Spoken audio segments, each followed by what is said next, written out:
கிறிஸ்துவுக்குள் மிகவும் பிரியமானவர்களே, அநேக வேளைகளில் நாம் கர்த்தர் நம்மை நடத்தி வந்த பாதைகளை மறந்து விடுகின்றோம். சிலர் பணம் வந்த உடனே கடவுளை மறந்துடுறாங்க. சிலர் வசதி வாய்ப்புகள் வந்த உடனே கடவுளை மறந்துடுறாங்க. சிலர் வேலை கிடைத்த உடனே கடவுளை மறந்துடுறாங்க. ஒரு சிலர் திருமணமாகி பிள்ளைகள் பிறந்த உடனே கடவுளை மறந்துடுறாங்க. கடவுள் நம்மை எப்படி நடத்தி வந்தார் என்பதை நாம் எப்போதும் நம்முடைய நினைவில் கொள்வது மிக மிக அவசியம். அதனை உணர்த்தும் ஒரு பண்டிகை தான் பழைய ஏற்பாட்டில் இந்த கூடார பண்டிகை.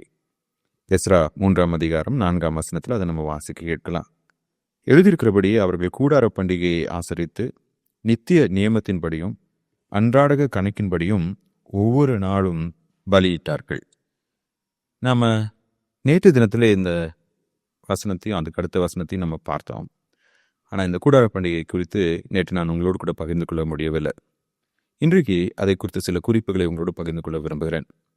இந்த கூடார பண்டிகையை எபிரேய மொழியில் சுக்கோத் என்று அழைப்பார்கள்.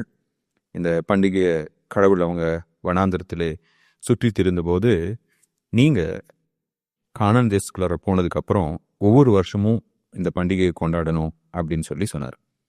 இது குறித்து லேவியராகவும் 23ஆம் அதிகாரத்திலும் என்னாகவும் 29ஆம் அதிகாரத்திலும் உபாகமம் 16ஆம் அதிகாரத்திலும் கர்த்தர் கொடுத்த கட்டளையை நம்ம வாசிக்கலாம். இது அவர்களுடைய அறுவடையின் காலம் முடிவில், அறுவடை முடிந்த உடனே ஒரு வாரம், ஒரு ஞாயிற்றுக்கிழமை தொடங்கி சனிக்கிழமை வரைக்கும் 7 நாட்கள் அவங்க கொண்டாட வேண்டிய பண்டிகை. அந்த அறுவடையின் காலம் முடிந்ததுக்கு அப்புறமேல் அவங்களுக்கு மழை காலம் தொடங்கும். இந்த மழைக்காக அவர்கள் கர்த்தரிடத்திலே வேண்டிக் கொள்ளும் ஒரு நேரமாகவும் இது இருக்கும். இந்த 7 நாட்கள் இவங்க என்ன பண்ணணும்? அவங்களுடைய வீட்டை விட்டுட்டு வெளியில் வந்து ஒரு கூடாரம், ஒரு டென்ட் அமைத்து அந்த டென்ட்டில் அவங்க 7 நாட்கள் செலவழிக்கணும். அந்த 7 நாட்கள் அவங்க டென்ட்டில் செலவழிக்கும் போது அந்த டென்ட்டில் அவங்களுடைய நண்பர்கள், உறவினர்கள் எல்லாரையும் வரவழைத்து அவங்களோடு கூட சேர்ந்து மகிழ்ச்சியாக இதை கொண்டாடணும். உங்களுடைய பிள்ளைகளோடு நீங்கள் இதை கொண்டாடணும் அப்படின்னு சொல்லி ஆண்டவர் சொல்லியிருந்தார். இந்த 7 நாட்கள் அவர்கள் பண்டிகையை கொண்டாடும் போது ஒவ்வொரு நாளும் ஒவ்வொரு பலியை அவங்க செலுத்தணும். அதில் 7 விதமான கனிகள், விளைச்சலை கடவுள்கிட்ட கொண்டு வந்து படைக்கணும்னு சொல்லி ஆண்டவர் சொல்லியிருக்காரு. திராட்சை பழத்தை ஆண்டவருக்கு படைக்கணும் அந்த நாட்களில்.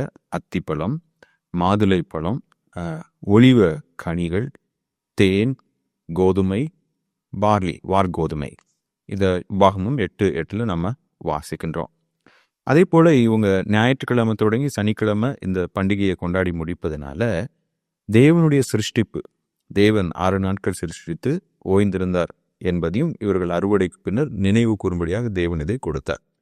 இந்த பண்டிகையின் மூலமாக தேவன் அவர்களுக்கு கற்பித்து கொடுத்த சில முக்கியமான ஆவிக்குரிய போதனைகள். முதலாவது, அவர்கள் தேவன் தங்களை வழிநடத்தி வந்த விதத்தை மறந்துடக்கூடாது. ஏன்னா அநேக வேளைகளில் தாழ்மையிலிருந்து தேவன் நம்மை தூக்கி எடுக்கிறார்.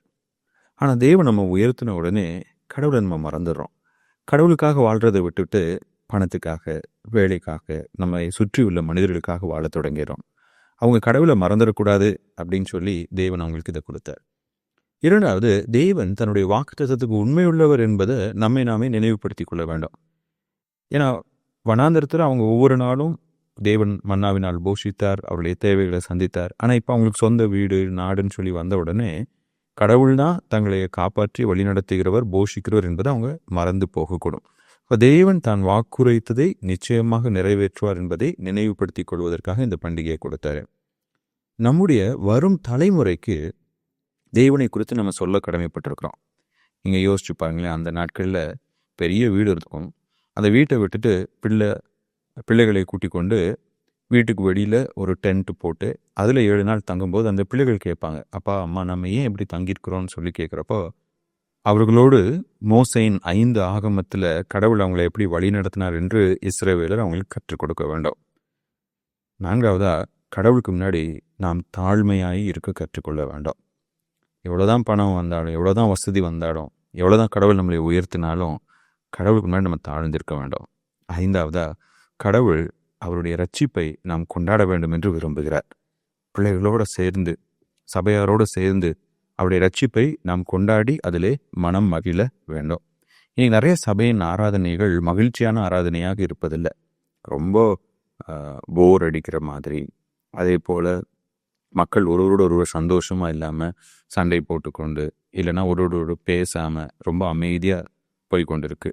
ஆனால் அது இன்னொரு பக்கம் பார்த்தீங்க அப்படின்னா ஒரே கூத்தும் கும்மாளமுமா இருக்குது. அப்படி இல்லாமல் ஆராதனை என்பது, இந்த விசுவாசிகளுடைய கூடுகை என்பது மகிழ்ச்சியாக நாம் ஒருவரோடு ஒருவர் தேவன் நமக்கு செய்த நன்மைகளை பகிர்ந்து கொள்கிற ஒரு நேரமாக இருக்க வேண்டும். அது நம்மை உற்சாகமூட்டும் ஒரு நேரமாகவும் இருக்க வேண்டும். அப்போ தேவன் இந்த கூடார பண்டிகை கொடுத்தனுடைய ஒரு பிரதானமான நோக்கம், இஸ்ரவேல் மக்கள் தன்னை மறந்து விடக்கூடாது. அதே போல் இஸ்ரவேல் மக்கள் தன்னுடைய ரட்சிப்பிலே மனம் மகிழ்ந்து அதை வரும் தலைமுறையினருக்கு அறிவிக்க வேண்டும்.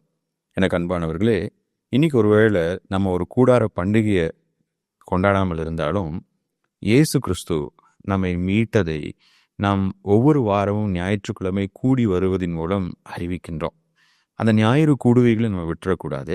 அதே போல் ஒவ்வொரு முறை நம்ம கூடி வரும்போதும் நம்முடைய பிள்ளைகள் இடத்துல, சபையார் இடத்துல நம்முடைய மகிழ்ச்சியை, கர்த்தருடைய வழிநடத்துதலை நாம் பகிர்ந்து கொண்டு ஒருவரை ஒருவர் உற்சாகம் மூட்டி முன் செல்ல வேண்டும்.